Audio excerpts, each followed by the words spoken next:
Alam mo, nagagalak na ako na nakipagkumbaba na ang dating presidente. Kung tutuusin, mas matanda si PRRD.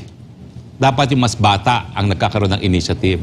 Pero matanda siya, mas nauna naging presidente, siya na nagpakumbaba. Na gusto niya kausapin. Social volcano po yan. Like we have not seen before. At nagbanta na po niyan yung sarili niyong kapatid na ayaw niyo naman pakinggan. Mr. President, kung anong ginagawa ng inyong mga kalyado sa Kamara, bakit ko sinasabi galing sa Kamara yan? Eh yung gusto nilang baguhin sa ating saligang batas ay yung provision kung paano ang Kongreso magpo-propose ng pagbabago sa saligang batas sa taong bayan. Ito nga mga kababayan, bago natin ituloy ang video na ito, kung bago ka lang sa aking YouTube channel baka pwede makahingi ng like at subscribe at click mo na rin ang notification bell para updated ka sa aking nilalabas na bagong video. Salamat po. Attorney, balikan ko lang yung naitanong ko kanina tungkol po dito sa pahayag ni dating Pangulong Rodrigo Duterte na handa itong makipagpulong kay Pangulong Bongbong Marcos kaugnay nga sa ating network, itong SMNI at maging ang kanyang programa. Basahin ko lang yung kanyang sinabi, nadali yung aking gikan sa masa para sa masa, isali ko na lang yung akin because importante sa akin yon. I do not want to confront the president but rather I'd like to talk to him indirectly kung bakit ganoon. As far as I am concerned, I have not crucified him, not even criticized him severely, maybe commented on the directions that the government is proceeding. Pero sinagot din ito ng Presidential Communications Office, sabi ni Secretary Chiloy Garafil, President Marcos is always available to former President Duterte. The President will contact him now to ask if he wants a meeting. Anong masasabi? Alam mo, nagagalak na ako na nakipagkumbaba na ang dating presidente. Kung tutuusin, mas matanda si PRRD. Dapat yung mas bata ang nagkakaroon ng initiative. Pero matanda siya, mas nauna naging presidente, siya na nagpakumbaba. Na gusto niyang kausapin tungkol sa SMNI itong ating presidente. At dapat naman kausapin. Bakit? Ang NTC po, nasa ilalim ng Office of the President dahil executive branch of government yan. Yes, nasa ilalim po yan ng DOTR, attached agency ng DOTR, pero ang transportation ay sa ilalim pa rin ng presidente as chief executive ng executive branch of government. So lahat ng gawain ng NTC, gawain ng ekutibo. So ayan po, nagpakumbaba na si Presidente Rodrigo Roa Duterte. Siguro naman, sapat na yon para kayo makapag-usap. Na maklaro na po, once and for all, hindi lang yung issue ng SMNI, kundi yung issue rin ng ICC. Dahil PBBM, sabihin ko sa inyo, pag kayo'y hindi gumalaw para pigilin ang ICC sa pag-iimbestiga sa Pilipinas, magagalit ang taong bayan. Dahil dadating po sa punto yan na mag-i-issue ng warrant of arrest laban kay Presidente Duterte at kay Vice President Sara Duterte. Pag nangyari po, social volcano po yan. Like we have not seen before. At nagbanta na po niyan yung sarili niyong kapatid na ayaw niyo naman pakinggan. O kung ayaw niyo pakinggan, ako na po magsasabi niyan. That is a social volcano waiting to erupt. So, sana po, kunin na natin itong pagkakataon na mag-usap ng mabuti, ng malinaw-linaw. Huwag na po kayo makinig sa mga miron, sa mga marites. Ayan na po, it came from the horse's mouth. Wala po siya kinalaman sa distab. Sa tandang niyang yan, at sa katotohanan na wala na siya sa puder, sino pa makikinig sa kanya? Alam ko po ang feeling niya na minsan kayo nasa puder at ikaw wala na sa puder. Wala na po talaga makikinig sa iyo pag wala ka na sa puder. Lalo na ikaw nakabaston na. O yan ba ho ang tao na po pwede mag-distab? Let's be realistic. At sana po, pag kayo nakapag-usap, pag-usapan nyo na rin tungkol dito sa charter change. Alam nyo ba ho, Mr. President, kung anong ginagawa ng inyong mga kalyado sa Kamara? Bakit ko sinasabi galing sa Kamara yan? Yung gusto nilang baguhin sa ating saligang batas ay yung provision kung paano ang Kongreso magpo-propose ng pagbabago sa saligang batas sa taong bayan. Sa ngayon po, kapag ang piniling pamamaraan ay yung Constituent Assembly, kung saan ang Kongreso mismo magbibigay ng mga proposed amendment, kinakailangan voting separately ang Kamara at ang Senado. Bakit?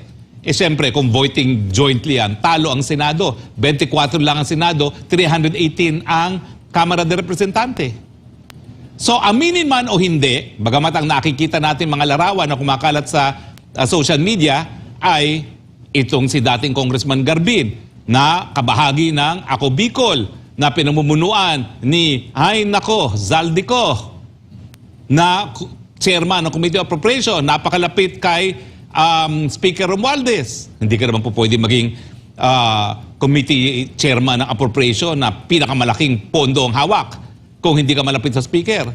Siyempre, at dahil ang magbebenepisyo dito sa proposed amendment na ito ay ang Kamara, dahil masusunod na ang gusto ng Kamara kung paano baguhin ang ating saligang batas, at isa na dyan po yan ay para buwagin nga ang Senado at gawing Parliament ang Kongreso, para sa ganon ang speaker ang magiging Prime Minister. O di ba obvious naman yan na ito'y nanggaling sa hanay ng Kongreso, aminin man o hindi. Sino magbebenepisyo? Kongreso. Dahil yung kanilang nais na gawing parliamentarian, yan na nga po yung sinabi ni Senator Amy Marcos na merong gustong mag-prime minister dahil hindi manalo sa pagiging presidente.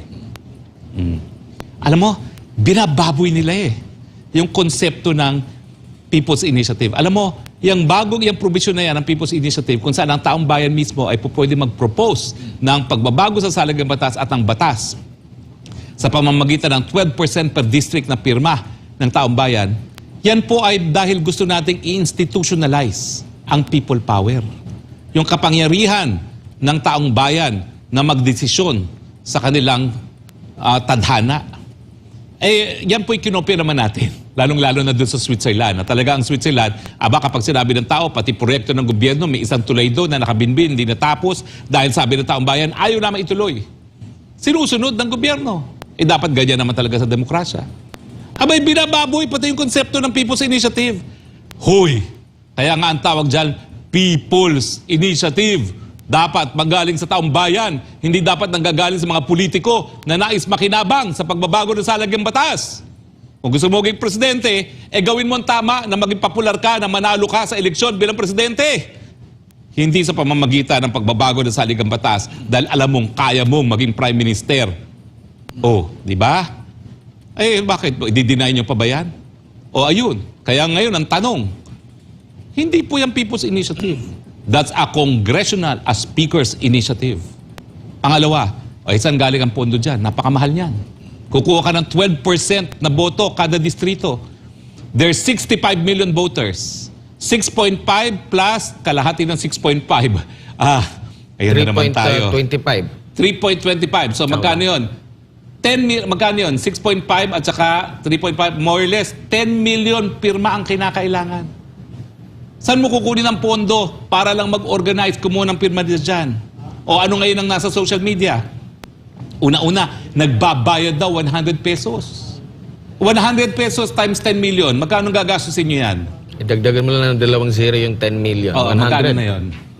Tama ba? 1 billion. 1 billion, tama. 1 billion! Saan kukunan 1 billion?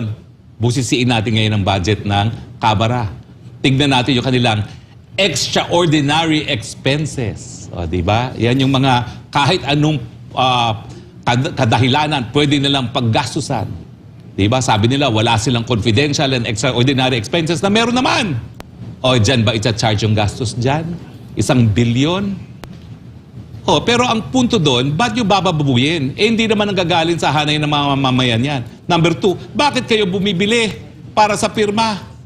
Miski yung mga dating pirma sa panahon ni FDR, sa panahon ni GMA, walang napapabalita na nagbo-vote buying. Ito, signature buying. At kung hindi naman signature buying na 100 pesos, ang nasa social media ngayon at pinatutuhanan ng mga mayor na kakilala ko, abay pinapipirma, akala ng mga porbing pumipirma, ayuda. Yung pala, charter change na. Bakit linilin lang din ng taong bayan? Ganyan na ba kayong kadesperado? Lahat po yan, nakuha ko as feedback galing po sa mga lokal na opisyalis. Ako naman po naging kongresista, naging presidential spokesperson, so marami rin akong kakilala ng mga mayor dyan. Sila nga yung padala sa akin. Form. Nagsasawa na nga ako, dami na sa akin nagpapadala mga mayor. Ang akin sinasabi, manindigan po tayo dahil hindi po yung People's Initiative. Yan ay initiative ng mga gahaman sa kapangyarihan na binababoy ang ating konsepto ng People's Initiative. Attorney, bakit hindi na lang kaya buksan ito ang usapin sa Kongreso? Kasi ano sila? Ah. Hindi For as long as the Senate will vote separately, hindi sila papayag na bubuwagin ang kanilang mga sarili. Pero ang problema din kasi nito, na ipapaliwanag ba ng husto sa taong bayan kung ano yung sinasabing kumakalat ngayon sa social media na pinapipirma na kasi pwedeng basahin tapos pirma lang agad without yung tamang kaalaman na ipaparating ba sa publiko. Bakit hindi na lang kaya na kung hindi man mabuksan ang deliberasyon, kahit publicly na lang na mabanggit, di ba? Unlike sa naalala mo dati yung nag-ikot talaga yung ilan sa mga proponent nitong federalismo, nagkaroon talaga sila ng mga pagpupulong, mga convention para maipaliwanag ng husto yung layunin ng kanilang isinusulong na federalismo. Pero kung ganito na bigla na lang may pinapipirma, parang hindi proper na Well, kaya nga nung panahon ni GMA, napawalang bisa yung pirmawan na tinatawag ko. Sino ba yung naging Cagayan na processing zone administrator? Siya yung nanguna doon sa unang pirma eh. Sinimulan ata yan panahon pa ni FVR eh, no? Pero napawalang bisa yon.